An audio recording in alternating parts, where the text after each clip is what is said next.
I love great conversations. Hi, my name is Angel Jones. Thank you for joining me on 12-minute convos where I help you create a brand of your own unique, real self.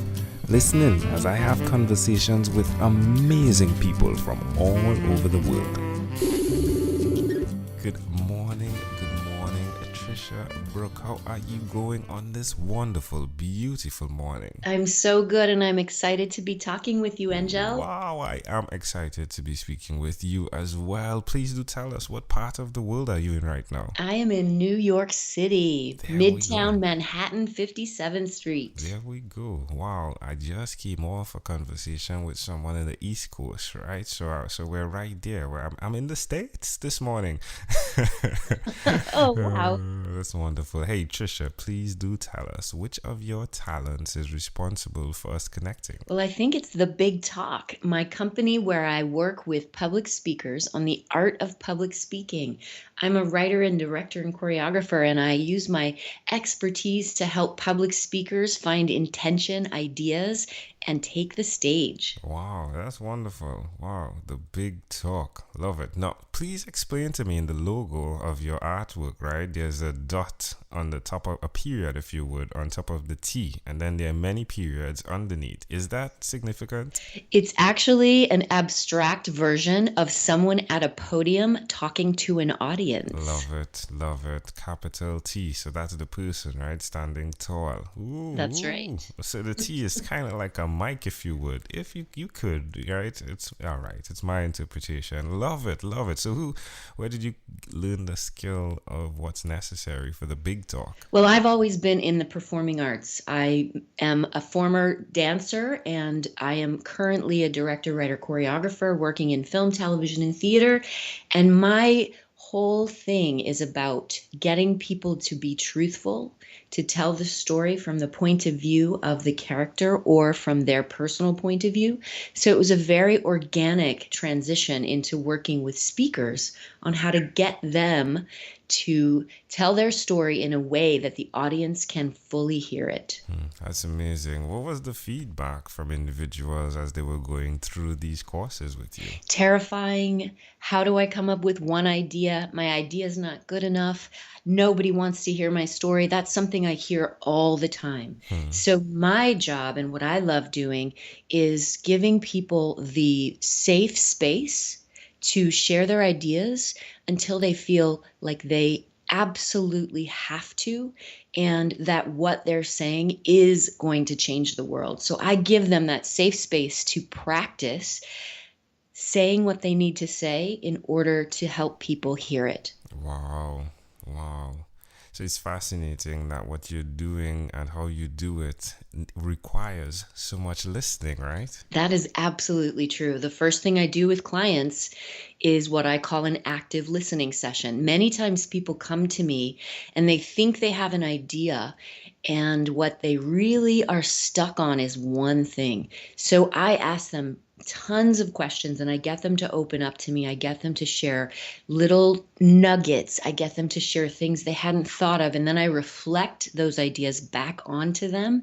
And we come up with something that's far more special than what they even brought to the table. Wow, wow, wow, wow. All right, so what's the best way for someone to connect with you? Where's the best place for them to go? They can find me at thebigtalknyc.com. Wonderful, wonderful. Now, definitely there are the challenges that go with what you do. Otherwise, it wouldn't be what you do, right? I'd like to know, why will you continue to repeat this skill? Nevertheless. Why would you continue to repeat the skill of public speaking? Yeah, why would you continue to repeat the skill of helping others with the big talk? I absolutely love to watch speakers become who they are meant to be on the stage. That is why I do this. That is why I get up in the morning. If I can help someone become who they are meant to be in the world and share their very important message, that is why I do this. That is why I continue doing this. That is why I hope speakers will continue to reach out to me, because we can find the speaker, the mentor you are meant to be together, and being on that stage and sharing that message will have a huge impact on the world. Love it. Now let's talk quickly about the podcast, right? So you do a podcast, you're the host of a podcast. Tell us about the fun you're having there as well. I love the Big Talk podcast. I get to talk to people who speak for a living. I get to talk to people who've done TEDx events. So it's so wonderful because I learn from my speakers, and my listeners get to learn about my process. In season 5, I did what I call Journey to the Stage. And I took 4 speakers in real time and I helped them identify, craft, and deliver their big talk. So it was really wonderful because I got to work with these 4 speakers in real time, and my audience gets to listen to the process. So I love my podcast. It's so fun for me. Love it. What a great idea. Love it. Love it. Well, tell me one other thing that you've done consistently over the last 3 years, please. I have interviewed women about being a mother or about being a daughter. I'm working on a new play called Mothers and Daughters, and something I have done consistently in the last 3 years is interview women about what that means, and it's blown my mind. Wow. So yeah, it's blown your mind. And how does it make you feel? It makes me feel like the relationship between mothers and daughters is complex and a story that needs to be told. So I'm going to tell it. Yeah, exciting. So sorry, suggest to someone then who's out there, right, who, like, you found a way to improvise not only on the stage but in your own life with the content you're creating, right? Suggest to someone that's listening why they should do or even consider doing what you've done in that aspect. I think if you have a passion, go for it. I think it's really important to allow your fears to fuel your path rather than impede it. Yeah, love it. Amazing audience. We are live with Tricia Brouk. Do check her out. Again, she is the podcast host of The Big Talk.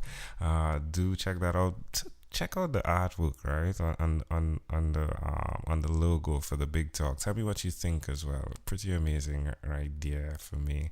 Well, Tricia, let's switch gears for a moment now and let me invite you into my time machine that is surrounded with beautiful warm blue Caribbean water.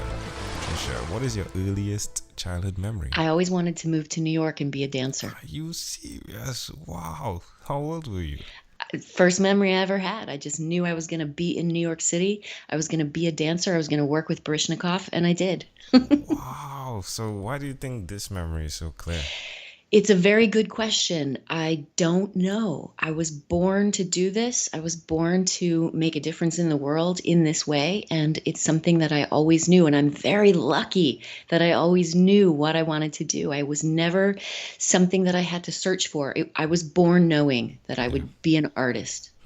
Well, can I offer an interpretation to the thought picture you created in my mind? Yes. I love the idea of what you are helping others create, in the imagery of understanding that it's really you coming to the table. And you spoke about when your clients come to the table, sometimes they have one idea of what this is going to look like, but after asking them the questions, you're able to pull out what's the reformatted version, if you would, the thing that was there that they didn't realize. And the fact that you had the idea that you were going to New York and you were going to do what you're doing, but now the innovation that is there, I mean, you're podcasting, right? You didn't know there were podcasts, right? But to see how you are now reinvented yourself in that aspect of the going to help so many others is pretty fascinating. Thank you. I think saying yes and being open to what comes into your life and to what becomes something that you didn't know existed before is really important. Yeah, love it. If when we fast forward to you being 12 years old, right? What was your favorite song? I Ran by the Flock of Seagulls. Yeah, there we go. It all connects, right? Like, yeah, you ran all the way to New York. I did run, actually. Oh, Tricia Brouk, we have arrived at our destination now. But before we get off of this time machine, there's a small declaration form. So it's going to be yes or no. Tricia, are you ready? I'm ready. Tricia, have you chosen someone to pass on your skills to? Yes. Are you married? Yes. Do you have children? No. Do you believe in God? No. Do you have an inner circle of friends? Yes. Do you watch TV for more than 3 hours a day? No. How about 3 hours a week? No. What about screen time, the phone and the computer? Is it more than 8 or less than 8 hours a day? Less. Right. Tricia, after having 1,001 conversations in 3 months in 2016, I came up with a workbook. The name of it is called Yours, and it stands for Your Own Unique Real Self. And the idea is, as you answer those questions, you get your mission, which is your own unique real statement. If you had to share with us your own unique real statement, a statement that represents Tricia Brouk, what would you say that is? I would say be who you are, not who you think someone else wants you to be. Love it. Tricia Brouk, this was a great pleasure. Before you leave, is there anything else you'd like to share with our amazing audience? Absolutely. You all have a unique voice, and we want to hear it. Love it. Tricia Brouk, one more time. Wow, this was great. Wow. Hey, thank you for being on What is Inspired by 12-Minute Convos with Angel Jones. Thank you so much for having me. What a pleasure. Thank you for being on 12-Minute Convos with Angel Jones. Stay tuned for more from our advertisers. Diabetes is a mountain pandemic. It's a disease that's not acute but chronic. Similar to this rhyming method, I have simplified the definition, the signs and symptoms, and the complications of diabetes for both adults and children in my books, Poems for Patients, A Focus on Diabetes, and The ABCs of Diabetes for Children. These books are available on Amazon.com, and for more information, you can visit my website, poemsbyaj.com. That's poemsbyaj.com.